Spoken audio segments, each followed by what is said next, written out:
नमस्कार दोस्तों, आज के हमारे इस वीडियो में हम आपके लिए पाप मोचनी एकादशी की कहानी लेकर आए हैं। युधिष्ठिर महाराज ने भगवान श्री कृष्ण से पूछा, हे केशव, कृपा कर आप मुझे चैत्र मास की कृष्ण पक्ष की आने वाली पाप मोचनी एकादशी के विषय में बताइए।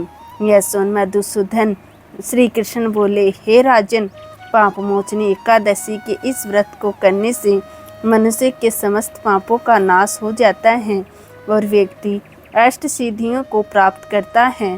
पाप मोचनी एकादशी की व्रत कथा के अनुसार अनेक वर्षों पूर्व देवताओं के कोषाध्यक्ष कुबेर के पास चैत्र रतन नाम का अत्यंत उपवन था। जिस उपवन में भोलेनाथ के परम भक्त मेधावी ऋषि तपस्या कर रहे थे। अनेक अप्सराओं ने उनकी तपस्या भंग करने का प्रयास किया, परंतु वह निसफल रही। इसलिए मंजू उषा नाम की एक अप्सरा ने ऋषि की तपस्या भंग करने का निश्चय किया। मेधावी मुनि के आश्रम से कुछ दूरी पर वह मधुर वीणा बजाने लगी और गायन करने लगी। मेधावी मुनि घूमते हुए उसकी ओर गए और उसे इस प्रकार गायन करता हुआ देख मोह के विषय मुक्त हो गए और इसी के साथ रमण करने लगे। भगवान भोलेनाथ के रहस्य को वह भूल गए। ऐसे ही रमण करते हुए बहुत समय बीत गया। एक दिन अप्सरा मंजू उषा देवलोक वापस जाने लगी। जाते समय उसने मुनि से कहा, हे ब्राह्मण, अब आप मुझे मेरे देश जाने की आज्ञा दीजिए। तब मेधावी मुनि बोले, हे देवी, जब तक सवेरे की संध्या ना हो जाए तब तक आप यहीं ठहरो। तब मंजू उषा बोली, हे मुनि वर, अब तक न जाने कितनी संध्याएं चली गई, मुझ पर कृपा करें, आप बीते हुए समय का विचार कीजिए। तब मंजू घोषा की बात सुन मेधावी ऋषि ने बीते हुए समय का हिसाब लगाया।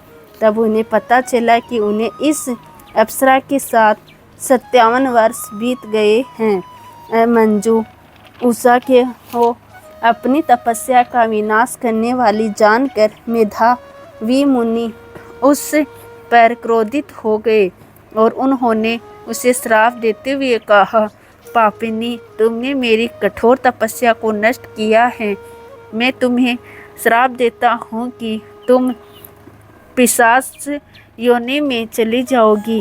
मुनि के श्राप को सुनकर मंजू घोषा विनम्रता से बोली, हे मुनिवर, मैंने आपके साथ अनेकों वर्ष व्यतीत किए हैं, मुझ पर कृपा कीजिए।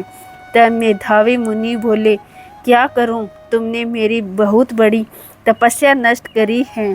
चैत्र कृष्ण पक्ष में जो एकादशी आते हैं उसका नाम पाप मोचनी एकादशी है। वह सभी पापों का नाश करने वाली है। हे सुंदरी, इस एकादशी का व्रत करने पर तुम्हें पिशाच योनि से मुक्ति मिल जाएगी।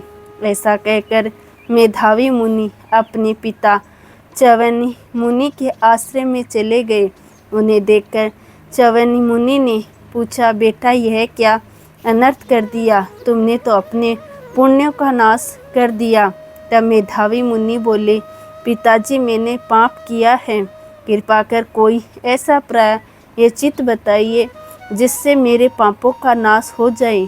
तब च्यवनी मुनि ने कहा, चैत्र कृष्ण पक्ष की पाप मोचनी एकादशी का व्रत करने से तुम्हारे पापों का नाश हो जाएगा।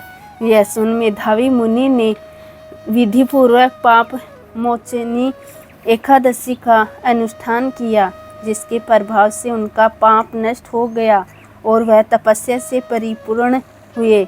इसी प्रकार मंजू घोषा ने भी पाप मोचनी एकादशी का व्रत का पालन किया, जिसके प्रभाव से वह पिशाच योनि की से मुक्त हुई और दिव्य रूप धारण कर स्वर्ग लोक चली गई। हे राजन, जो मनुष्य पाप मोचनी एकादशी का व्रत करते हैं उनके सभी पाप नष्ट हो जाते हैं और पाप मोचनी एकादशी को पढ़ने और सुनने से सहस्त्र गोदान का फल प्राप्त होता है। यह व्रत बहुत ही पूर्णकारी है। तो दोस्तों, कैसी लगी आपको आज की हमारी ये कहानी, कमेंट करके ज़रूर बताएं और साथ ही साथ मेरे चैनल को सब्सक्राइब करना ना भूलें। जय श्री हरि विष्णु की।